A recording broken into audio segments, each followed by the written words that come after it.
بررسی تمام نکات رویارویی دو جانبه قهرمانی جهان بین میخائیل تال و میخائیل بوتوینیک. اول بذارید بهتون بگم بوتوینیک کی بوده. بوتوینیک سال 1950 قهرمان جهان میشه و بنیانگذار مکتب مدرن روسیه بوده و 5 تا قهرمان جهان خودش پرورش میده. یعنی این 5 نفری که اسمشون رو بهتون میگم شاگردای بوتوینیک بودن: پتروسیان، بوریس اسپاسکی، آناتولی کارپوف، گری کاسپاروف و کرامنیک. و بوتوینیک یه بازیکن به شدت استراتژی بوده. استراتژی این بشر جوری خواسته که توی سطح‌های بالا احتمالاً بوتوینیک لاین زیاد روبروتون بازی بشه. حالا توی این بازی ما شاهد استراتژیک ترین قربانی میخائیل تال خواهیم بود و از اهمیت استراتژی میخوایم صحبت کنیم. خب بریم سراغ بازی. 3-4 اسب F6 اسب F3 G6. مشخصه که فرمی که سیاه داره بازی میکنه شباهت هایی میتونه پیدا کنه به فرم هندیشاه، اما هنوز تکلیف مشخص نیست. خب G3 فیل G7 فیل G2 قلعه D4 D6 اسب C3. میخائیل تال توی بازی ها معمولا اینجا حرکت 3-5 رو انتخاب میکرده، ولی توی این بازی اسب D7 قلعه E5 E4. حالا اینجا مثلا اگه طرح کامپیوترهای امروز رو بخواین، پیاده مرکزی رو میزنن، ولی همونطوری که گفتم توی این بازی تکلیف مشخص نمیشه. یکی از دلایلی که به هندیشاه میگفتن سلاح مخفی گری کاسپاروف همینه. 3-6 اینجا بوتوینیک قبل از روبرو شدن با میخائیل تال، موقعی که با اسمیسلوف روبرو میشه، حرکت فیل E3 رو داخل بازیش انتخاب میکرده، اما توی این بازی H3 میکنه. دلیلش چی بوده؟ به خاطر اینکه فیل E3 بعد از اسب J4 سیاه تمپ ازش میگرفته و زیاد جالب نبوده براش. H3 وزیر B6 که شاه H2 نداشته باشه، حرکت D5 انجام میشه. اگه شاه H2 انجام بده چه اتفاقی میفته؟ پیاده رو میزنه، با اسب که زد با وزیر میزنه، تعویض وزیر میشه و ساختار پیاده‌ای سفید خرابه.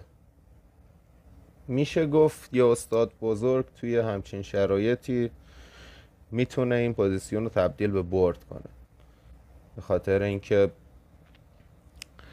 یه برتری میکروسکوپی برای یه بازیکن استراتژی کافیه تا به برد برسه.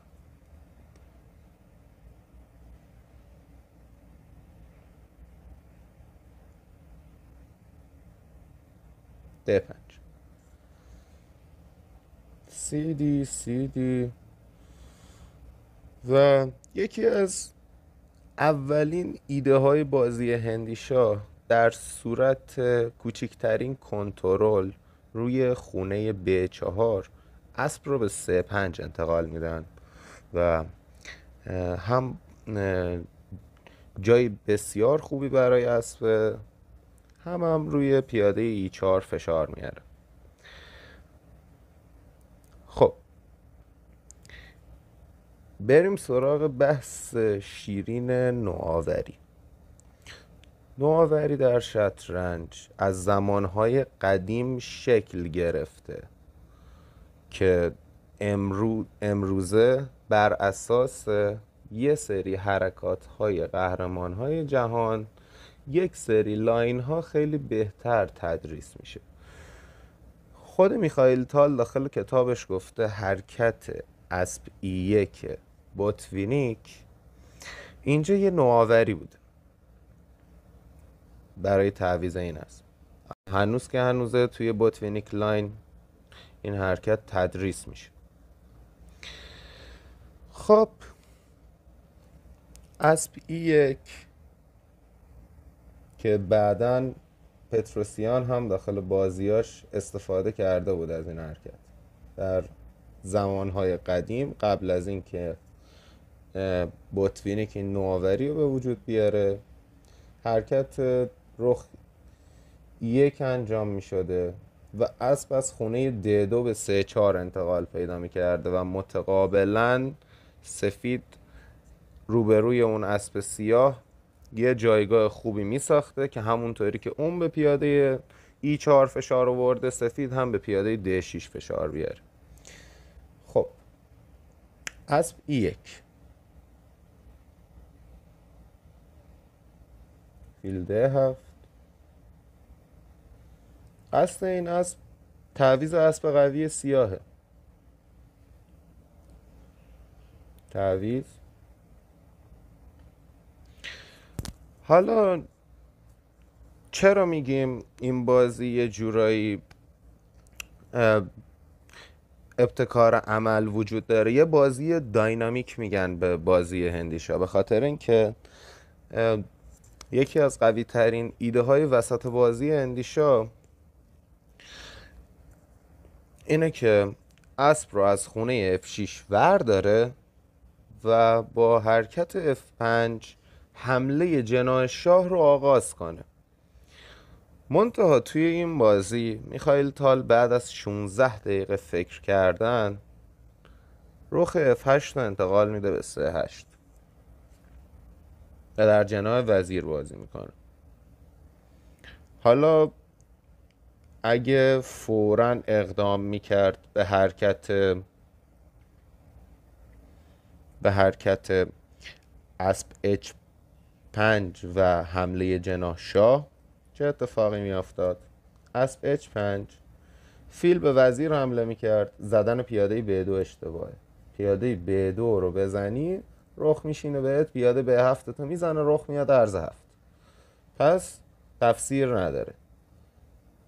وزیر رو که برداشت با حرکت وزیر E2 دیگه F5 امکانش وجود نداره، به خاطر اینکه بعد از حرکت F5 و تعویض پیاده ها، با پیاده که نمیتونیم بزنیم واضح اسبمون رو از دست میدیم، با فیل هم که بزنیم چنگال بهمون میزنه با J4، پس مجبوریم با رخ بزنیم که اگه چنگال زد اسب بشینیم به وزیرش. منتها حرکت وزیر C4 تهدید چنگال رو داره، بعدش هم که وزیر میاد B4 به پیاده D6 فشار میاره، به پیاده B7 فشار میاره و ابتکار عمل بازی دست سفید میافته. پس این حمله یه مقدار زوده. خب حرکتی که تو بازی انجام میشه گفتیم رخ F رو به C8 انتقال میده. برای اینکه ابتکار عمل جناب وزیر رو به دست بگیره در ظاهر قضیه، رخ B1 که میخواد فیلش رو ورداره و یه خورده امن هم باشه. گفتیم که بوتوینیک بسیار استراتژی بوده. اسب H5 تکلیف رو مشخص نمیکنه. فیل به وزیر B4 وزیر E2 همونطوری که گفتیم خنثی کردن حمله جناح شاه.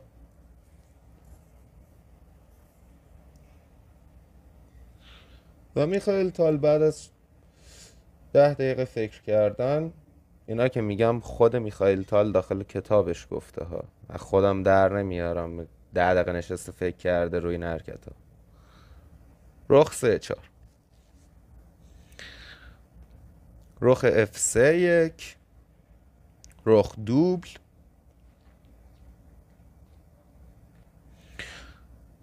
و بوتوینی که از دنیا بیخبر گفت دیگه خب بذار یه خورده ای خیال خودمون رو راحت کنیم دیگه، شاه بریم H2. شاه H2 از نظر یه بازیکن استراتژی کاملا منطقیه، منتها به میخائیل تال میگفتن ماجیشن آف ریگا، جادوگر ریگا، بچه ریگا بود.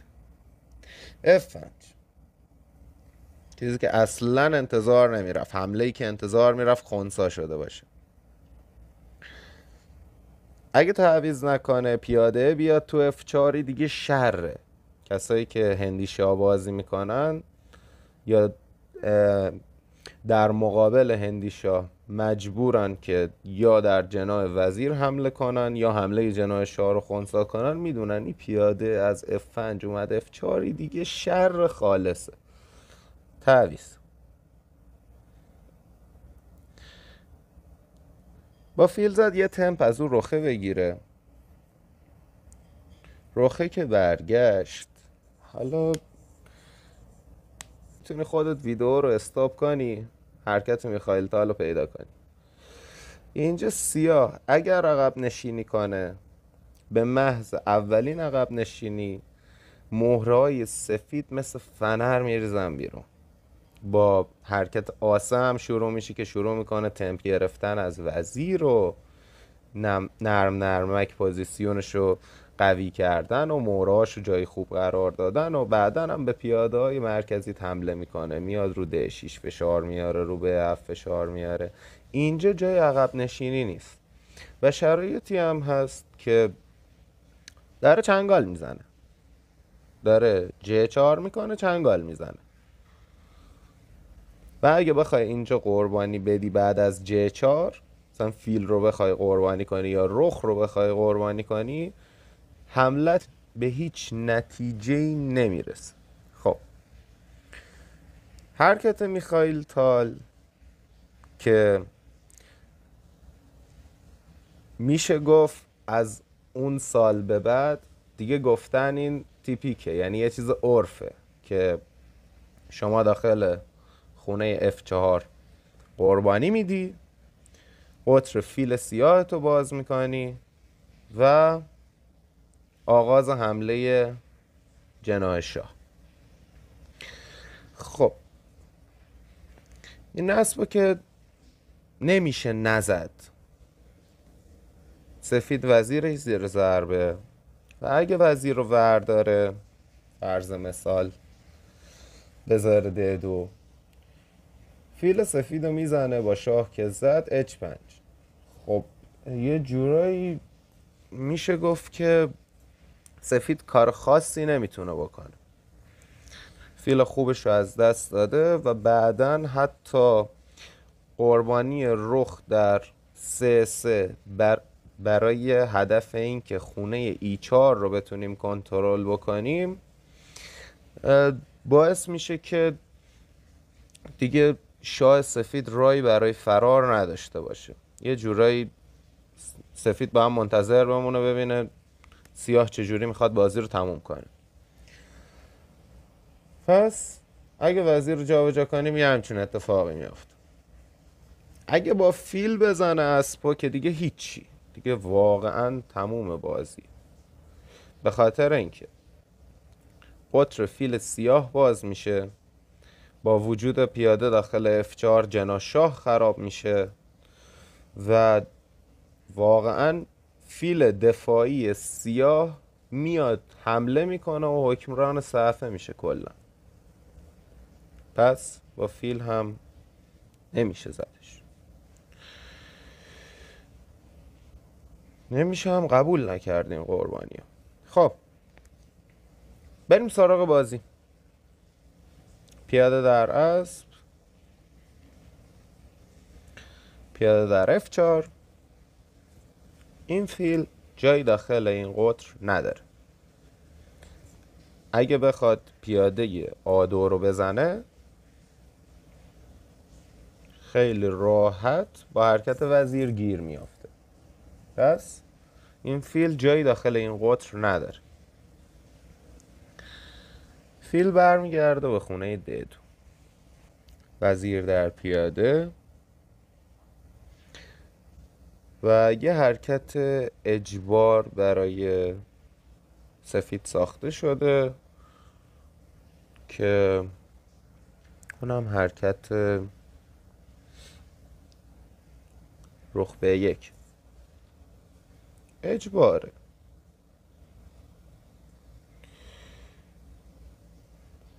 اگه بخواد فوراً اسب به وزیر بشینه، حرکت وزیری 5 تموم کننده است. الان وزیر سفید بی‌دفاعه، پس یا باید وزیرش رو جابجا کنه یا تعویض وزیر کنه که وزیر جایی نداره. حتی این پیاده هم نمیتونه بلوکه کنه که پیاده رو بلوکه کنه، فیل به وزیر میشینه، بعد دوباره خونه 3-3 رو به دست میاره. خونه 3-3 که به دست اومد، پیاده رو میرونه با کیش، پیاده در فیل میزنه. اگر هم تعویض کنه، دوباره همون تهدیدها هست. این دفعه رخه زیر ضربه توسط فیل، داره پیاده رو میرونه به F3 و اگه سفید حرکت F3 رو انجام بده، سیاه هر طوری که بخواد میتونه بازی رو تموم کنه.